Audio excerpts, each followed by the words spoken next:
जैसे मिक्सचर को हमने पढ़ा, मिश्रण को, मिश्रण के कई प्रकार होते हैं और ये मिश्रण के प्रकार उसमें उपस्थित जो निश्चित अवयव होते हैं उन अवयवों के या उन पदार्थों के कणों पर निर्भर करता है और उनके घुलने की प्रक्रिया।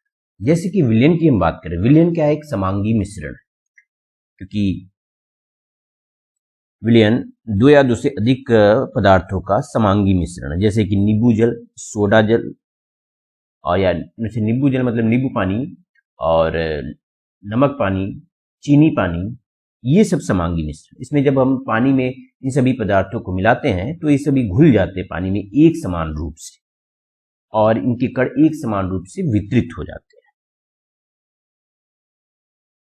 और विलयन में जो कण होते हैं वो कण काफी छोटे होते हैं। पहले तो विलयन क्या है? विषमांगी मिश्रण। विलयन एक समांगी मिश्रण है। विलयन एक समांगी मिश्रण, और इसमें जो कण होते हैं उन कणों का व्यास 10⁹ या 10⁹ मीटर या 1 नैनोमीटर से कम होते हैं, अर्थात हम इन्हें भौतिक दृष्टि से नहीं देख सकते, इतने छोटे होते हैं। और इनके कण के छोटे होने के कारण जब इनसे हम प्रकाश की किरणें इस विलयन से गुजारते हैं तो ये प्रकाश की किरणें सीधी निकल जाती, फैलती नहीं, और इसके नाते हमें यह इस पाथ में इस प्रकाश की किरण का पाथ नहीं नजर आता विलयन में। और विलयन में दो भागों से मिलकर बना है, विलयन दो भागों से मिलकर बना है, विलायक और विलेय। विलायक और विलेय। और विलेय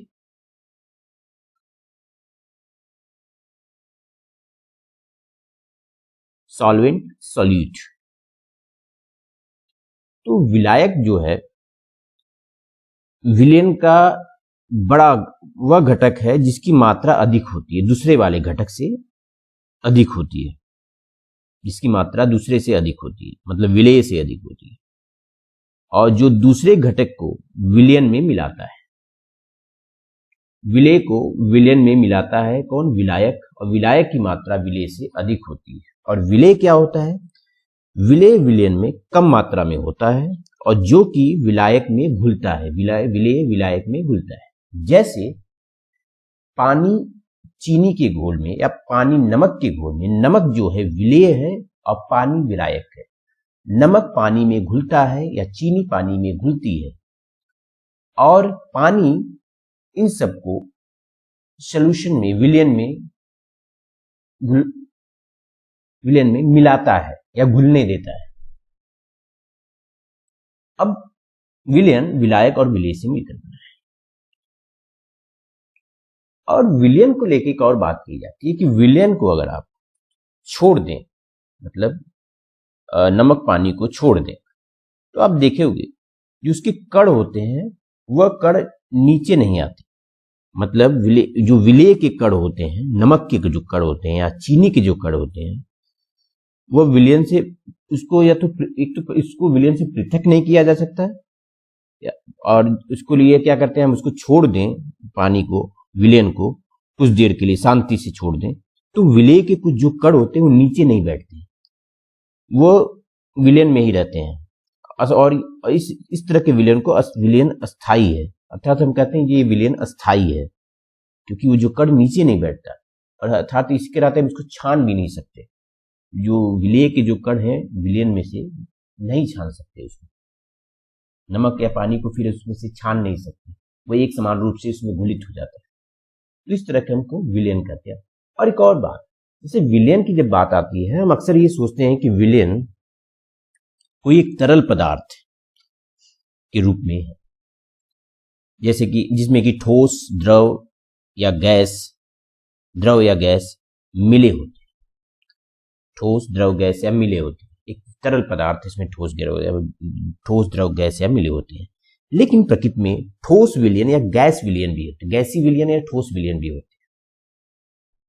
ठोस विलयन, जो ठोस विलयन होता है, अब ठोस विलयन का एग्जाम्पल है, उदाहरण है मिश्र धातु। मिश्र धातु और गैसी विलयन है वायु। मिश्र धातु, ये धातु के समांगी मिश्रण होते हैं, ये धातु के समांगी मिश्रण। मिश्र धातु होता है, मिश्र मतलब मिला हुआ, मतलब धातुओं का मिक्सचर।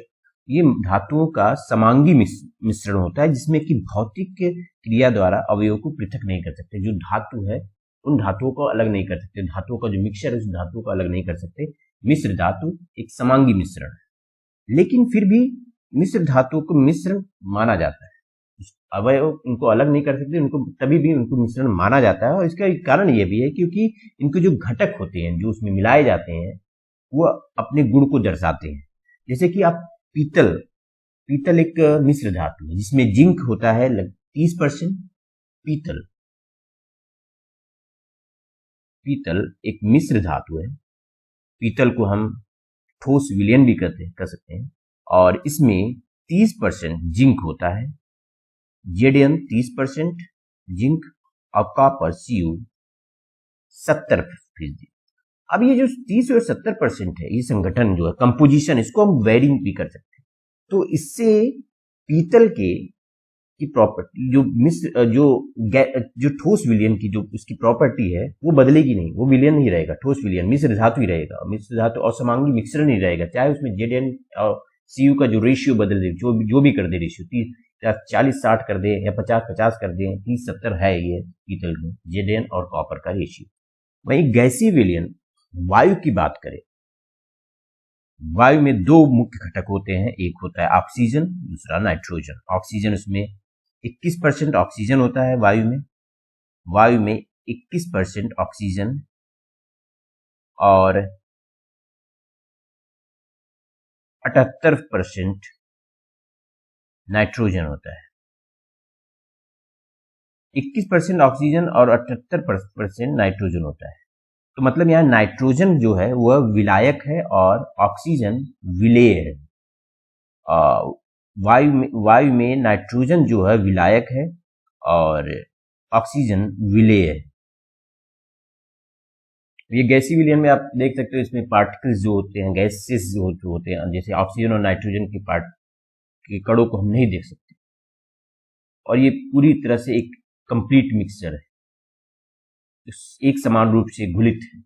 ऑक्सीजन और नाइट्रोजन एक समान रूप से है वायु में, और ये ऑक्सीजन नाइट्रोजन के इन मिश्रण को हम गैसीय विलयन कहते हैं। अब आते हैं निलंबन पर। निलंबन एक विस्मांगी मिश्रण है। विस्मांगी मिश्रण,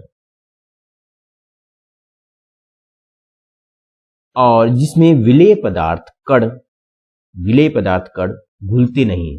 इसमें घुल जाते हैं विलेय में, लेकिन इसमें घुलते नहीं है, बल्कि माध्यम में निलंबित रहते हैं। और ये निलंबित कण हमें आंखों से भौतिक दृष्टि से देखे जा सकते हैं, आंखों के माध्यम से देखे जा सकते हैं निलंबित। जैसे चाक, चूर्ण, गेहूं का मिक्सचर, बालू और पानी का मिक्सचर, इन सब में हम इन कणों को, निलंबित कणों को हम देख पाते हैं। जैसे पानी में बालू मिला, बालू के कणों को हम आसानी से देख सकते हैं। और दूसरी बात यह कि निलंबित कण प्रकाश की किरण को फैला देते हैं, और इस निलंबन से हम जैसे प्रकाश को गुजारेंगे तो हमें प्रकाश का रास्ता दिखेगा, जो कि इस विलयन से गुजार रहे हैं। यहाँ पर ये जो निलंबन है, सस्पेंशन, ये कण है, निलंबित कण, और इससे हम प्रकाश गुजारते हैं तो ये प्रकाश की किरणें इससे टकरा के फैल जाती हैं और एक पाथ दिखाती हैं प्रकाश का। और निलंबन को, इस विलयन को हम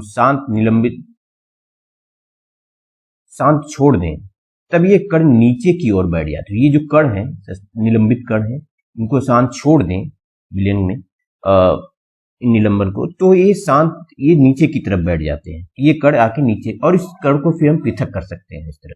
जैसे पानी में बालू मिला के फिर छोड़ दें तो बालू धीरे धीरे धीरे धीरे नीचे बैठ जाएगा। तो बालू जो है वो निलंबित कण है, और फिर उसको हम पृथक अलग कर लेंगे पानी से।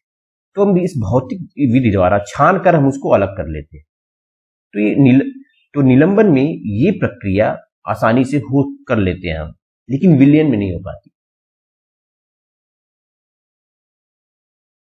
विलयन में हम कणों को देख भी नहीं पाते, लेकिन इसमें निलंबन में निलंबित कणों को देख सकते हैं, क्योंकि इनका आकार बड़ा होता है, और आकार बड़े होने के कारण ये जब इससे प्रकाश की किरणों को गुजारते हैं तो ये इन्हें फैला देती है, जिसके नाते इनका पाथ, इससे गुजरने वाली प्रकाश की किरणों का पाथ हमें इस विलयन में दिखाई देता है, इस निलंबन में दिखाई देता है, इस मिक्सचर में दिखाई देता है। विलयन नहीं, मिक्सचर में दिखाई देता है। कोलाइडल विलयन क्या है? कोलाइडल विलयन एक जो कण होते हैं, कोलाइड के कण, वो समान रूप से इस विलयन में फैले होते हैं, और जिसके कारण ये विलयन ये निलंबन की अपेक्षा लेकिन इसमें जो कण होते हैं वो निलंबन की अपेक्षा छोटे होते हैं, उनका आकार छोटा होता है, जिसके कारण ये मिश्रण समांगी जैसे प्रतीत होते हैं, क्योंकि जो इसमें कण जो होते हैं वो आंखों को दिखाई नहीं देते, जैसे विलयन में नहीं दिखाई देते हैं। तो कोलाइडल विलयन में भी वो कण दिखाई नहीं देते, वो कोलाइड नहीं दिखाई देते, वो कण नहीं दिखाई देते हैं।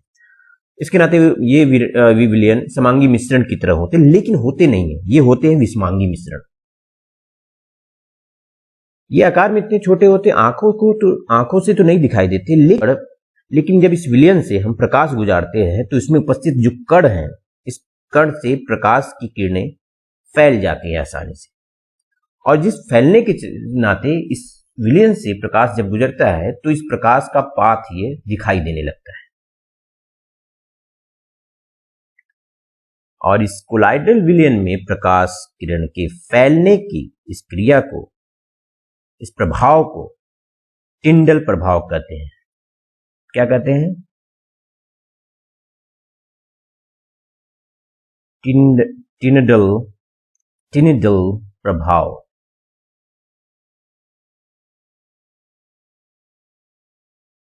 या टिंडल इफेक्ट। टिंडल नामक वैज्ञानिक ने इसकी खोज की थी, इसके नाते इस प्रभाव का नाम टिंडल प्रभाव किया। टिंडल प्रभाव यह है कि जब हम प्रकाश को इस कोलाइडल विलयन से गुजारते हैं तो ये जो प्रकाश इन कणों से माध्यम से फैल जाती है, और इसके नाते हमें ये इस तरह का पाथ दिखाई देता है विलयन में, कोलाइडल विलयन में। जैसे दूध एक कोलाइडल विलयन है, दूध पानी कोलाइडल विलयन है। टिंडल इफेक्ट्स को अगर देखना है, इस टिंडल प्रभाव को जब समझना है, तो एक कमरे में